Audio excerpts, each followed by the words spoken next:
labugos nga panimalay. Okay.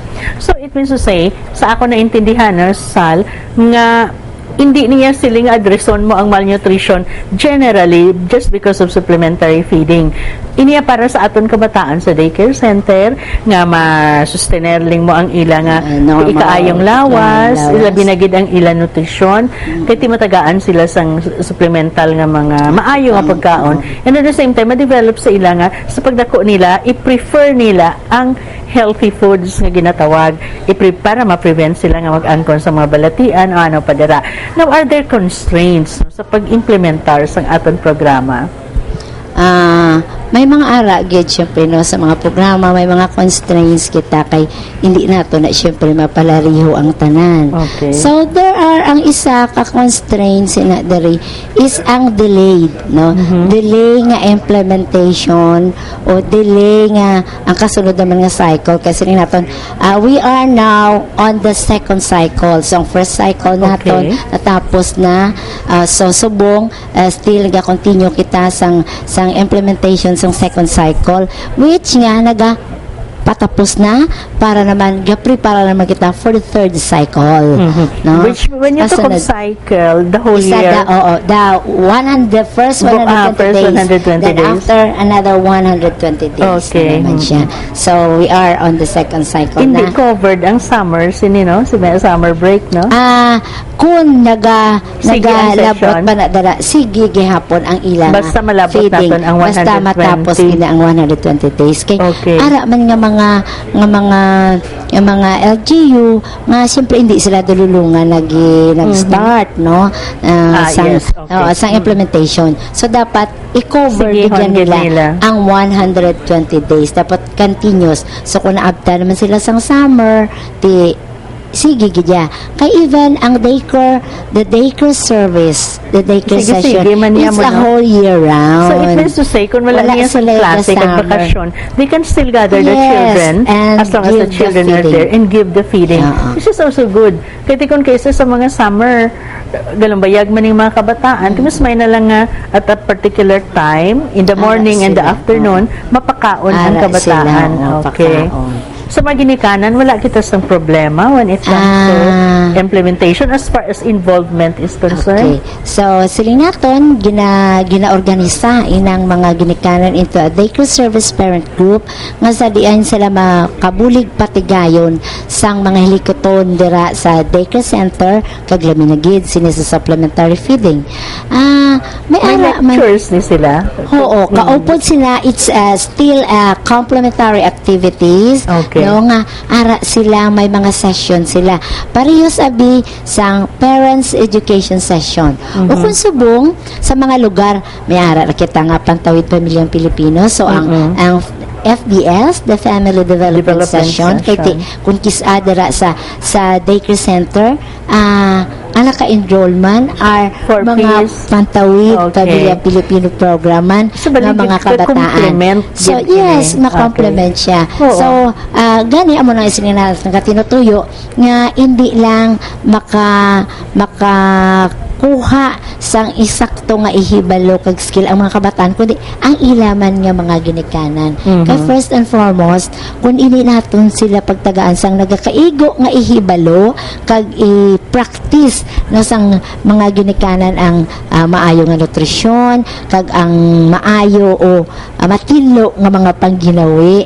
Ti mabudlayan kita nga kun dira lang sa daycare center sige sa daycare workers sang tudlo ang kabataan pag-abot sa ilang tag sa kapanimalay wala man gina-practice. So dapat they go hand in hand nga kung ano ang inatulan sa daycare center dapat ipahibalo man sa mga ginikanan kaya gina-i-practice man nila sa ilang kaugalingon sa bagay ning mga daycare center sa mga ginikanan sini daw wala gawa sa mga obra ang mga nanay no kaya ginaupdan pagani nila sa bataan nila there so at least with the involvement may ara sila hilikoton.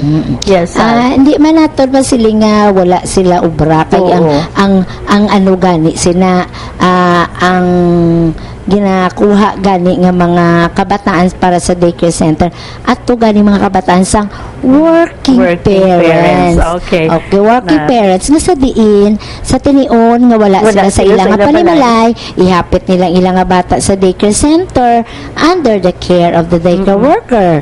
And then kung magpuli na sila iba na mo Kuha ng naman apito nila, nila. no? O kisa Okay. ginadulong mo sa daycare dito na sa ila panimalay, kung dito sa ila panimalay, wala sang may maatipan sa ila. Amo man ang isa sa mga bagay nga ginatadlong naton bilang pananawa, no, nga ang daycare center importante katama because that is where you can bring your child para maatipan sa pagkaon kay sa pag katinlo kay sa iban pa man nga mga dapat nila matun-an, di ba? So don't ayun ganina, take for granted ang kaimportansya sa daycare centers.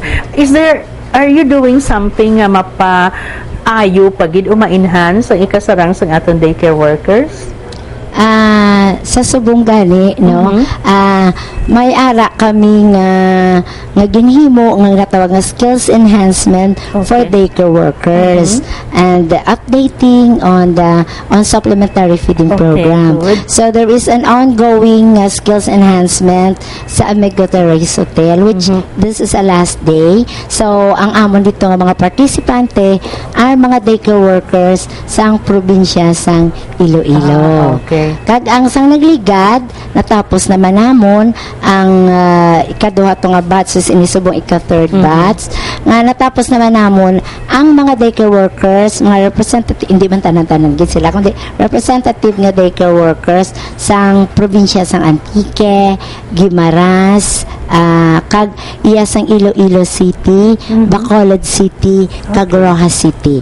So nakatapos naman kami ang una namin nga batch dito sa Negros Occidental. Okay. Tapos naman naman. So, bali, next week, may ara kami nga pagahiwato na naman para na sa nabilin nga ika-fourth batch nga amo ang iya sang mga daycare workers sang Kapis kag Aklan. Okay. So at least hindi man pag-i-disregard ang role sa aton nga mga daycare workers because it's very, very important. Importante gid. Consider gid nga sila man nag-develop, nag-grow sa ilang nga profession. Thank you, Sally. Na mabalik makadto kita sa social pension. Ma'am, you were saying a while ago nga ka-excited kag daw happy ang mga elderly naton nga nagabaton sinino. So ano pa gid ang mga konkreto nga effect na nakita naton? So diri makadugang ini nga amount para sa ila pagkaon kag inugbakal nila sa mga bulong. Oo. So siyempre sa mga bedridden kag mga dako na gid ang ibala daw grabe gina ila balatian to pila man lang na ang 5 kagatos.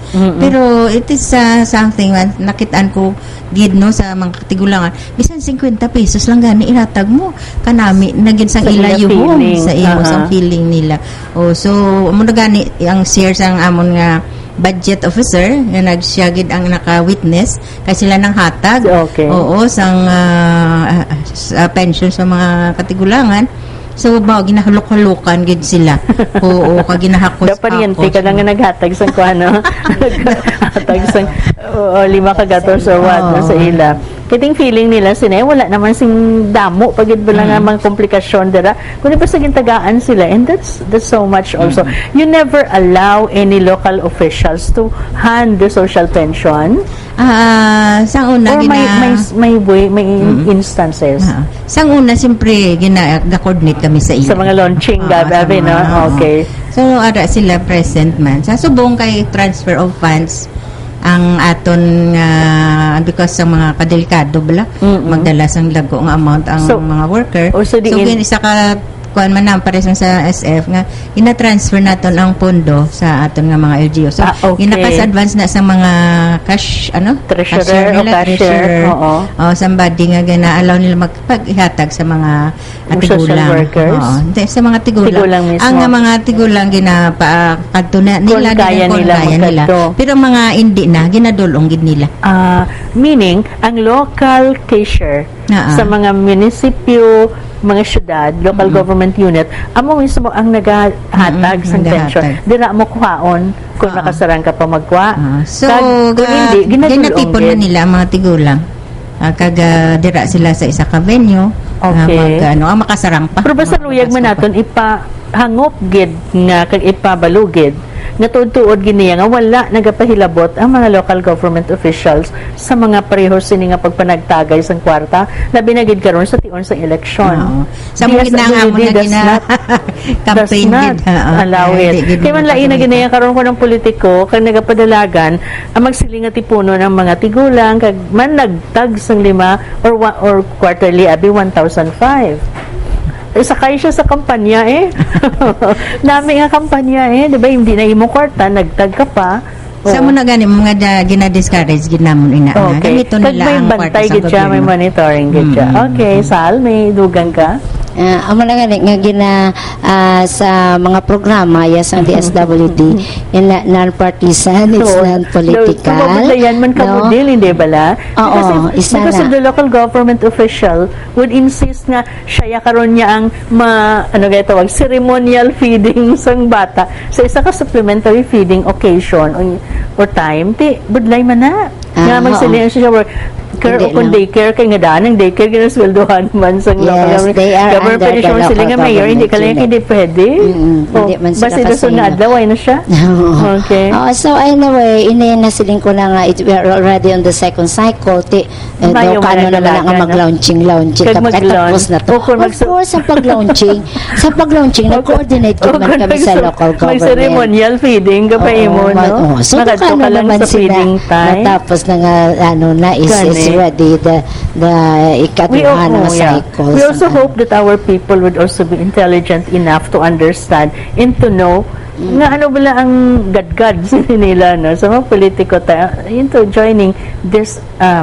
activities. Okay, so social pension naman ginapaiway gid naton gina-discourage naton nga gamiton sang aton nga mga politicians ang ini nga. And I'm sure nakaintindi man laban sa laban no dugod chutay man ang inapanhanumdum naman nga iya man niya sang gobyerno gani whoever is the leader no gina-explain naman masiling iban dira may mga reports man kuno nga ginapili singko wala na iya napili so happen siguro nga sa pag survey wala sila mo na gani nga kay sa moto nga grupo ang nako kaya ang iba naghambal mo, titigulang maning nanay ko, la man kami pension, la man kami source. But how, okay, amo na yung qualification. How come that an elderly is disqualified from receiving the pension? Kung gin-validate. Gin-validate so ano ang mga rason of factors contributing na hindi siya pwede? Siyempre, amo to nga gising ko, may pension sila, may support sila sa ilang kabataan. Gina-attender sila yan. Gina-attender sila. May mga resources sila, may mga duta sila, may mga negosyo. May araman kung kaisang bisan pa may sarang ang kabataan, ang paryente, pero ginapabayan gidya at utterly, ginapabayan ng gidya ang tigulang. Will that elderly not qualify? May isa gani ma'am ka case no nga ginkadtuan gid ako sang ka OSCA former OSCA kasi sila ni nga tigulang grabe gid na pangabudlay na suportahan nga maka sa eskwela kabata ang mga utod niya to the extent giban gani nagdoktor na. Well, pero na medical doctor na. Pero gusto gid niya sini nga makahatagan man isang pension. Ang wala siya ginatagae. Pero siling ko ma'am, hindi pwede nga basta lang naton nga isul because may damo siya mga katuran nga pwede makasupport siya. So ara ang aton nga social worker nasa din pwede na siya makakadto sa pamilya paintindihon nga sila ang dapat na magsuportas ni hindi ang gobyerno. So kay dako man ni nabulig sang tigulang nga ini sa ilang ang tigulang wala iya ko galingon na kabataan at mga utod diya. Doon naglain bala yang pang hunahuna. Sa pagpangabudlay so daging napabayaan na so parang mentally and physically disabled siya so daging butalan siya sa higad so daging pabayaan pero singko ara but this will not qualify him or her kay man may able siya na mga paryente kami makadutaan sila singko kadto ka sa social worker paintindi ni para mabuligan ining iya mga kauturan maintindihan ang ilang responsibilidad para sa inyo. Kaya wala na ang aton kung kisa mga kritisismo bala sa programa sa gobyerno is that usually mga muni like sa Pantawid naman for example sila nga wala man ko kabataan mga manabla kung kisa tidak mo ganyan kung wala ka kabataan lalo hindi ka magka-qualify most of the time kaya tiwai kasi pa-eskulahon hindi ka naman mag-prenatal hindi ka naman mag-parent and of course sa supplementary feeding masili nga malnourished man ganing bata ko, pati ganing waay siya sa daycare center.